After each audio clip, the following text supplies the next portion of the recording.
আজই ডাউনলোড করুন আর এনজয় করুন আপনার পছন্দের শো। প্লিজ চলো কুসুম, দেখো তুমি যদি না যাও তাহলে ও কিন্তু যাবে না। আমার ঠাম্মি যে নিয়মটা চালু করেছিলেন সেই নিয়মটা আমার মা আজও পালন করে আসছেন। ও যদি না যায় তাহলে তাহলে সেই নিয়মটা ভঙ্গ হবে। এই গরিব বাচ্চাগুলো অতিথি, ওদের জন্য আন্টি আমাকে কাল রাতে ফোন করে সকাল সকাল আসতে বললো। আমার শাশুড়ি মা আমাদের ইষ্ট দেবতাকে ভোগ অর্পণ করে তারপর আজকের এই পুণ্য তিথিতে কুমারী মেয়েদের খাওয়ানোর নিয়ম শুরু করেছিলেন। সেই থেকে আজ অবধি আমি সেই নিয়ম পালন করে আসছি। কাজেই আষাঢ় মাসের আজকের এই শুভ দিনে গাঙ্গুলি পরিবারে কুমারী মেয়েদের খাওয়ানোর চল। হ্যাঁ, কি বড় বাড়ি রে, বাড়ি না যেন রাজপ্রাসাদ। এই দেখ দেখ মাছটা কি সুন্দর। এই এই এই আস্তে, চিৎকার কেউ করবে না। কি করছো? একদম টাচ করবে না। আহা দেবলে না, কেন বকছো ওদের? ওরা ভয় পেয়ে যাবে না? তোমার এটা পছন্দ? খুব। বেশ, ঠিক আছে, খাওয়া দাওয়া মিটে যাক, তারপরে এটা তোমার। এই তো সবাই এসে গেছে। হ্যালো লিল চ্যাম্পস। ওই দেখো। হ্যালো লিল চ্যাম্পস, কেমন আছো তোমরা? কি খবর, কেমন আছো সবাই? কেমন আছো বলো? আমার শাশুড়ি মা তার সন্তানদের মঙ্গল কামনা করে এই প্রথা চালু করেছিলেন। দেবলীনা, গাঙ্গুলি পরিবারের বউ হয়ে আসার পর আমি চাইবো তুমিও এই প্রথা বজায় রাখো। একদম আন্টি। বাড়ি ডেকে গরিব বাচ্চাগুলোকে খাইয়ে অন্ন ধ্বংস করব? কখনো না। খুব শখ না দেবলীনা এই বাড়ির বউ হওয়ার? তোমার শখ আমি ঘুচিয়ে দেব। মায়ের সামনে তোমার একবার মুখোশটা খুলি। দেবলীনা, বলছি বাচ্চাদের গিফট গুলো রাখা আছে তো না? হ্যাঁ আন্টি।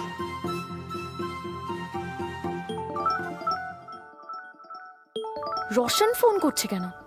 ফোন করার সময় পায় না আর। আন্টি, হ্যাঁ, আমার না একটা ইম্পর্টেন্ট কল আসছে, আমি একটু রিসিভ করে। হ্যাঁ, যাও যাও।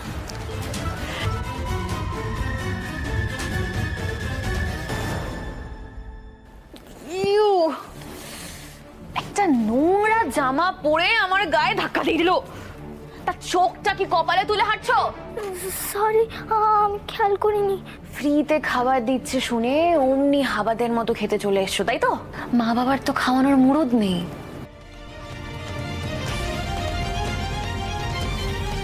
ডিসকাস্টিং। আজকে বাড়িতে 9টা মেয়ে আসছে। ছোট সাহেব এই অতিথিদেরই কথা বলছিলেন।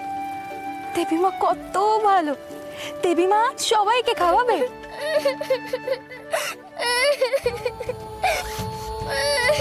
কি হলো? বাচ্চাটা কাঁদছে কেন? দাঁড়াও, কি হলো? আমি আর এরকম পচা বাড়িতে কোনোদিন আসবো না।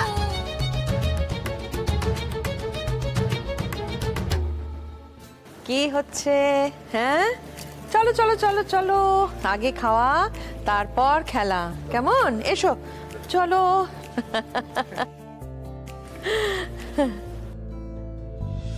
কিন্তু তুয়া তো আসেনি। কে আসেনি?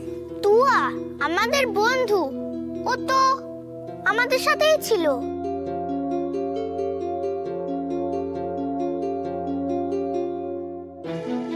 হ্যাঁ, এখানে তো 8 জন রয়েছে, তাহলে ও কোথায় গেল? কি হয়েছে? একজন মিসিং? হ্যাঁ। 9 জন বাচ্চা না থাকলে তো আমাদের এত বছরের প্রথা পালন করা হবে না রাজ।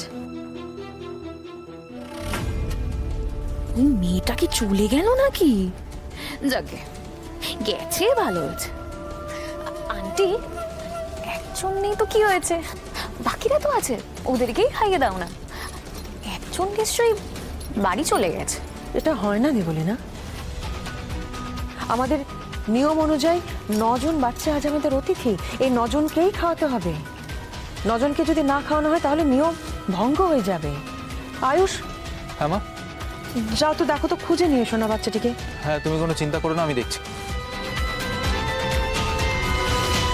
কেন বাবু, তুমি ফিরে যাবে কেন? আমাকে বকেছে, বাজে বাজে কথা বলেছে। কি বলেছে? আমাকে বলেছে আমার বাবা মার খাওয়ানোর ক্ষমতা নেই। আমার বাবা ভ্যান চালায় দিদি, কিন্তু ভালোবেসে আদর করে দুবেলা খেতে দেয়। বাবা আমাকে বলল এই বাড়িতে আসতে, কর্তামা আমাকে নিমন্ত্রণ করেছেন, আমি সেই জন্য এসেছিলাম। কিন্তু কে বকেছে তোমাকে? একটা দিদি। ওকে দেবলীনা ম্যাডামের কথা বলছে? এই দাঁড়াও দাঁড়াও, ও যদি চলে যায় তাহলে তো দেবীমা কষ্ট পাবে। না না, ওকে যেতে দেওয়া যাবে না। তোমার নাম কি? তুয়া। তুয়া? বাহ, কি মিষ্টি নাম। আচ্ছা, ওই দিদিটার হয় আমি তোমার কাছে ক্ষমা চাইছি। তুমি কেন কান ধরছো? তুমি তো কিছু বলনি। তাহলে আমি কান ধরছি, হবে?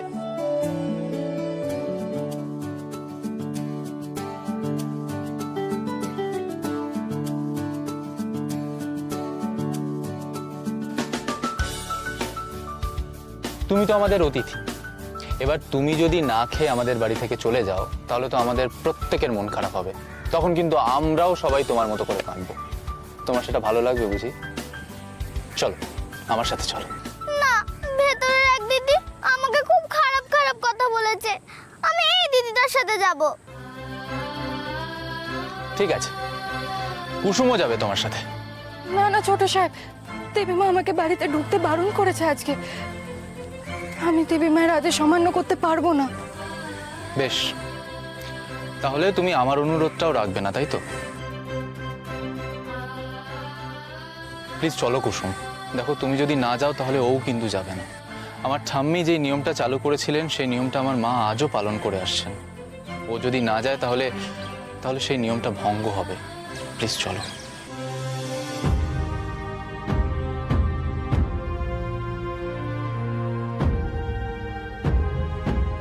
তুয়া, এসো। এসো।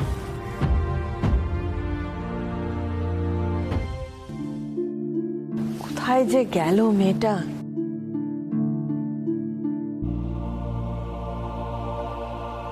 মা,